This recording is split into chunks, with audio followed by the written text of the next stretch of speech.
Talks, the podcast where we believe in turning potential into performance. And to help you do that today, we're going to be sharing with you some high impact but no prep engagement strategies. To help me with that today, we are joined by Katrina Barnett. How are you, Katrina? I'm great. Thank you for having me. We're so glad you're here. So, Katrina, before we start, why don't you share just a little bit about yourself? Okay. Well, again, my name is Katrina Barnett. I've been an educator for the past 25 years now.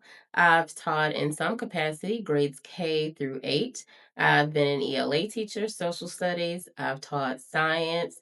I've taught gifted students, and now I am currently a media specialist, and I've been a media specialist now for the past 5 years. I love it. So you have worn many hats in education. So I feel like a person like you who has been in so many different capacities, you really see the need for these types of on the fly but very effective classroom engagement strategies. Yes, so here's the thing. These strategies only take about 5 minutes. I can utilize them in all of the different jobs capacities that I've taught in the classroom, in the media center. We're so focused on a lot of prep materials and different things that today I just want to focus on strategies that require very little prep. They take 5 minutes. They're not technically Pinterest ready strategies, but they will get the job done. I love that. I love that. I feel like these are strategies that you want to just kind of keep in your back pocket when that energy's low in your classroom, or you just need the kids to be up, moving. A lot of them require that, and just kind of get them, pull them back into the lesson that you can on the fly. Like I said, take these out and work on them. So let's go ahead and jump in with the first one, and I'll share the first one. The first engagement strategy I wanted to share today is called brain dump. So it's pretty straightforward. It's pretty easy, and it's also very adaptable time wise. And when you use it, you could use this at the beginning of your lesson to kind of get started, pause in the middle of your lesson, or you could use it kind of as a summarizer as well. But the first thing you will do with brain dump is you're going to have the students write down just all the facts they can think of from your lesson or even from your unit. So you can see how that would review all the way, back. Um, they can do it on paper and with a pencil, or my kids always loved to grab a dry erase and do it on their desk. I think they felt like they were getting away with something. Um, but then they're going to write all the facts they can about the lesson or the unit, and they can write it in any way they want to. So some would bullet point it, and a few might write it more paragraph form, and then a lot would just popcorn it all over the desk. You're going to give them about 3 to 5 minutes to do that. Obviously, tailor it to the time you have and the time you feel like it would take your class. Um, After they've written it, then you conduct a quick gallery walk type of activity where the students will go and read the desks of their peers. And they're looking for a few things, but first of all, they're looking to kind of verify that what they wrote was correct. So they're going to see what they wrote on another desk, and that's going to help them go, okay, I knew that fact. They also may see something that they forgot. So that helps them recall some facts that they might not have remembered, and that's helpful as well. And then they might see a fact that they disagree with. So they look at something that someone's written down and they think, I don't think this one's correct. And in that situation, the students should raise their hand, and the teacher, who should be up and circulating and looking as well, will come over and determine, is this a misconception that maybe just this student or the student that wrote it have, and I just want to have a one-on-one conversation, or is this maybe a common misconception? We're going to pause and have a classroom discussion. So it's great for helping to uncover misconceptions, and the students are uncovering their own misconceptions, which is even better. um, Once the gallery walk time is up, the students will go back to their desk, and you give them about a minute just to revise what they've written. So if they saw some facts that they didn't write, then they can write it down, which is going to help with that memory, help anchor it there. And they can modify if there was something wrong. But very quick, very easy. The kids are moving around, which is helpful, especially if that energy's low on those cold winter mornings when everybody just wants to huddle in their jacket, go back to sleep. Get them up, get them moving, and it's also really helpful for anchoring that information. So again, that one's called Brain Dump. Very adaptable across grade levels, across disciplines, and also with the time frame that you have, work with the time frame that you have. So, do you have another one for us? I do, and that one was fantastic. Thanks. So, the one that I'd like to talk about today is called Classroom Screen Polls. Classroom Screen is an online tool that has been available for many years. Currently, they've just updated it, and this poll feature is a wonderful feature for educators to use to gauge student understanding, and it also leads into a lot of classroom discussion with the students. It can be used at the beginning, middle, or end of a class. It has three options.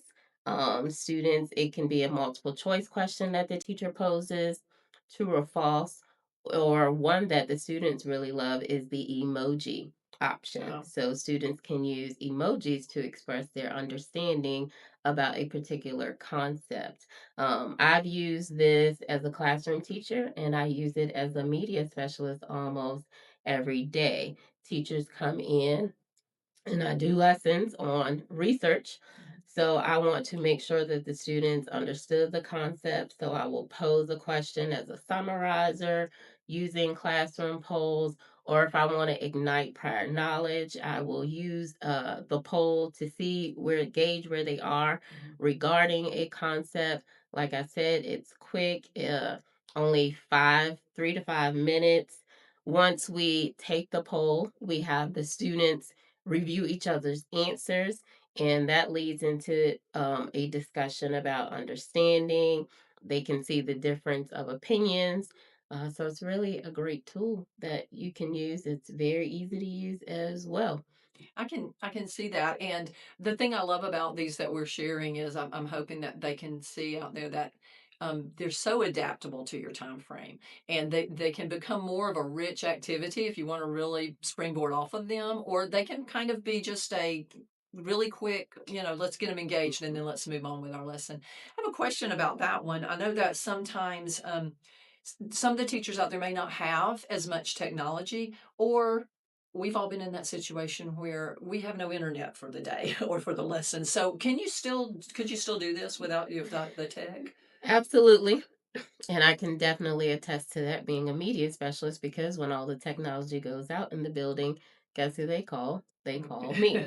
So the thing about classroom screen polls is that you can type these questions on dittos that you can have for your students. You can also quickly use the whiteboard, so you do not necessarily have to have access to technology in order to use these quick polls. That's a great option. All right. Well, we're on to the third one, halfway Mhm, through. The third one is really more of a vocabulary centric mhm, activity.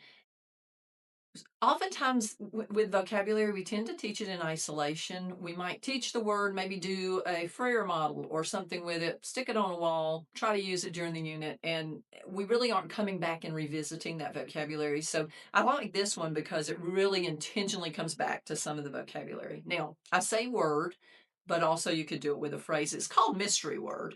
Um, and it's pretty self-explanatory. You're going to give clues to one of the vocabulary words or a concept that you're teaching, and the students are going to try to guess what that word or what that concept is.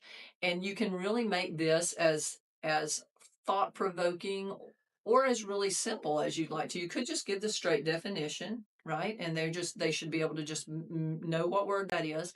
Or you might give more abstract clues.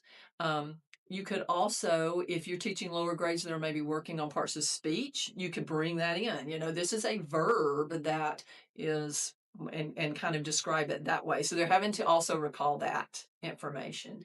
And the thing I love about this one, to take it to bump up that DOK level, mhm. is to let the students sometimes give the mystery word. So they can give clues for their classmates and even, the teacher. And as always, you might uncover some misconceptions to have conversations about. So we always want to take those opportunities to do that. So that's a really quick and easy. You can do that anytime in the lesson, but honestly, you can do that anytime during the day. It's really really easy, really quick, and again, zero prep for you. So that was mystery word. Now you want to share another one with us? Yes, so the fourth strategy that I'd like to talk about is called Groove and Prove. A lot of times our students need movement, and we want to make sure that we focus on all of the different modalities, the different ways that students learn. And this is a strategy that is very engaging, and it's really great for those kinesthetic learners.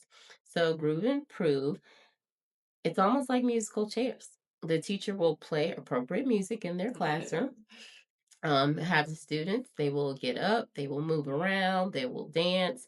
Now, as the teacher, you want to make sure that you set up the different guidelines and perimeters that you want to have in place for your students before you begin this activity. But they dance, the teacher turns the music off. She will pose a question to the students.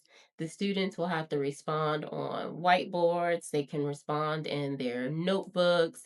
And then that leads into great discussion. Again, this is something you can use beginning, middle, and end of your lesson. Ignite prior knowledge to show comprehension of the concept being learned. And it's fun. The students will absolutely love this. Absolutely no prep. Yep. There's music involved, there's dancing involved. You Always can't good. beat it. Yeah, it's always good. And I always had some of those, and sometimes it was almost the entire class, but always a few students that didn't want to dance. And you could modify that to uh, run in place, jumping jacks, just something to Yes, get them up and moving. I feel like all absolutely. students can do that, even if if they didn't want to dance. So Even if they just want to walk in place, just exactly they need that movement. If they want to tap on the desk, like I right. said, the teacher, they need to make sure that they go over their guidelines and their expectations and go from there. And then, yeah, I love that one. All right. And then we have one more. And the last one is called Spot the Shift. And I really like this one because you can really bump up the DOK with this one, I feel like. Spot the shift. All you're going to do as the teacher is you're going to write two things on your board that are related but have shifted somehow. So you might do a correct and incorrect. For instance, the incorrect first. I'm thinking in my head, but you might have a run-on sentence and then the corrected sentence using punctuation and breaking it up. So that would be the shift. Or you might have a before and after, and for instance, if you're studying, say, the Civil War, something that would be true before the war and something that would be true after the war. Um, you could do a opposite, of something, but somehow there's a shift in those, and the students have to figure out what the shift is. So they're having to do some analysis of the things there. So I feel like that's bringing their DOK. And the really good way to do this, instead of just them popcorning the answer out, Mhm. do a think, pair, share. So it's like, here it is, Mhm. spot this shift. I want you to think about it. And then I want you to talk to your elbow partner, table, whoever, and then we're going to share some out. So it gets that student discourse going on. And it also helps them to, some of these students that maybe are having trouble spotting the shift, they can talk it out and find it.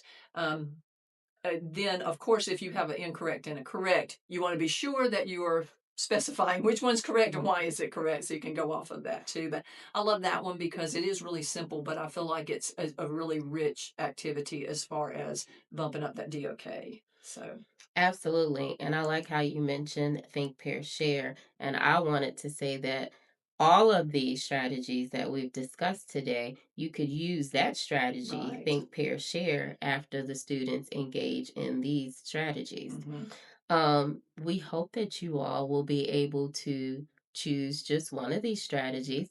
And I am actually going to challenge you all to choose one of these strategies, just one, to try to incorporate in one of your lessons this week. I think that's great. Just take one. Don't worry about remembering all of them and plug it in and see how your engagement bumps up and come back and comment to us and let us know which one you used and how it went, or let us know which one you plan to use.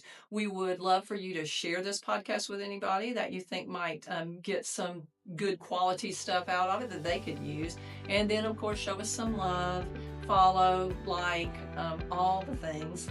And come back and join us for our next episode of PratherED Talks, where we believe that you can turn your potential into performance. Thank you, and thank you, Katrina. Thank you for having